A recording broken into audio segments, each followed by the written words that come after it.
Ladies and gentlemen, welcome to this look at some information and visuals released in today's blog post, Tuesday the 13th of May. We've got some cool stuff, it's very exciting actually. So the announcement for the Plains and Prairies Pack DLC, part of the Year 1 Season Pass for FS25, welcomes Ford to the Farming Simulator family. A pioneer of industrialisation, apparently. The Plains and Prairies pack brings two classic Ford tractors to the game alongside legendary machines like the versatile 1080 Big Roy, the modern Fendt Rogator 900 and more. Released on June the 3rd, included in the Year 1 Season Pass. So this, if you have the Season Pass already, you will get this for free. I've done a few of these now and people will still ask. If you have the Year 1 Season Pass, you will get this for free. If you don't have this, then the DLC will have a price for it individually. So if you're just buying up DLCs as and when you want them, you can. You can still pick up the Year 1 Season Pass if you want to. I think I've got links in the description for the various different things if you want to jump in there to grab any of those various different bits. With over 20 vehicles and implements spanning from cult classics like the Ford 976 and 1156 Versatile to modern innovations, you'll farm the open plains and vast prairies in style. So this is the point, I think, of this pack, being plains and prairies. This is big equipment for open spaces, open countryside. We've got some big stuff in game already, but I mean, looking as well at the Big Roy, it looks like an armoured personnel carrier chassis. It is massive. And you'll see I've got some images to look at in a moment on a couple of various different tankers as well. The Plains and Prairies pack features three new brands, Ford, GEA and Trout River, as well as returning manufacturers Brandt, Fendt, International, Salford and Vaderstadt and Versatile. Moving covers and lifting axles. As the fleet grows, so does the attention to detail. Pneumatic sprayers from Fendt and Salford let you spread solid fertiliser. Realistic trailer covers roll over your stored crops, and working lift axles satisfy your hydraulic-loving heart as you manoeuvre the game's largest manure tanker, the GEA STR447. Together, these details add to the authenticity of virtual farming. The list of machines is as follows.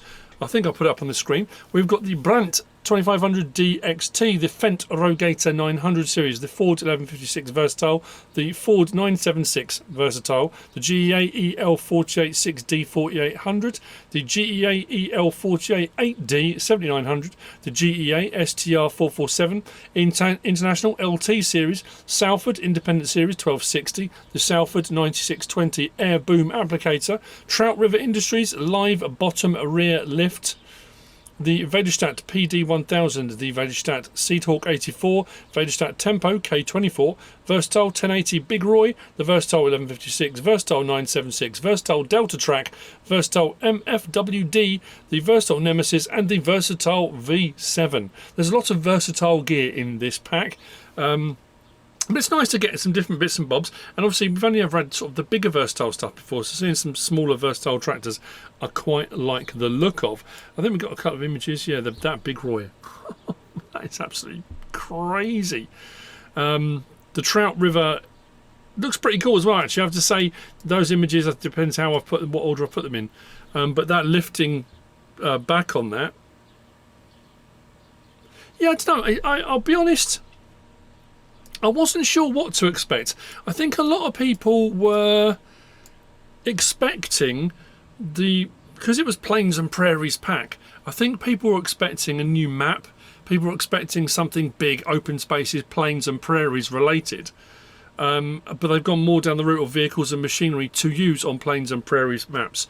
But there's nothing wrong with that. But you can't have too much stuff in game. And what's nice to see as well is we've had a lot of stuff recently coming from Giants, which has been stuff that read on FS22 that wasn't quite ready for 25, which has gradually been implemented back in by Giants into 25 and being put out as new content. To actually have some new content, I know it's part of the DLC. I can't imagine this is going to be too expensive. I say that. I would say, and this is, don't quote me on this, because at the time of recording this, it's not out yet. We've been sent this information, but no more. I don't know the price. I would say probably $7.99. I would hazard a guess for that bit. It's a difficult one, isn't it? I would say any more than that would be a little bit too much, potentially. But I'm looking forward to checking out a couple of these bits of equipment. They do look very cool. And that tanker, that GA, it is massive. Absolutely massive. Can you imagine how much that's going to carry? Now, at the moment, again, people say, "But you can, I can go and check and go on the GE website and I can have a look and see exactly what it carries." But it's that excitement of things just being released and finding out. And I'm making my video now. I'm going to whiz out and have a look and see what's available. The biggest thing I'm taking for this, especially for console gamers as well, is Ford. Ford being brought into Farming Simulator means there are licenses now in place. If Giants are using it, then Ford are there, which could potentially, I'm not saying will, could potentially see us getting more Ford equipment from modders, only if modders are, one, going to mod the Ford stuff, and two, actually bring it to console. And, you know, I'm not one saying we're going to get loads of Ford stuff from modders. Not necessarily. The Ford stuff that comes out might just still stay PC if the modder making it hasn't made it console compatible. But the likelihood is we're going to start seeing more Ford stuff, and not necessarily from Giants, but I would say probably more from modders, which from me, my own personal opinion, I think from a console perspective that is absolutely fantastic, and I'm really looking forward to seeing what we potentially get. So just to reiterate again then, releases on June the 3rd. If you have the year 1 season pass already, you will get it for free. If you don't have the year 1 season pass, you can buy the DLC on its own, or you can still buy the year 1 season pass, which will give you access to the previous DLC already, the NEXAT pack. Remembering this is the second DLC from the season pass. We did have the Precision Farming DLC, but that was free to everybody. That wasn't part of the season pass.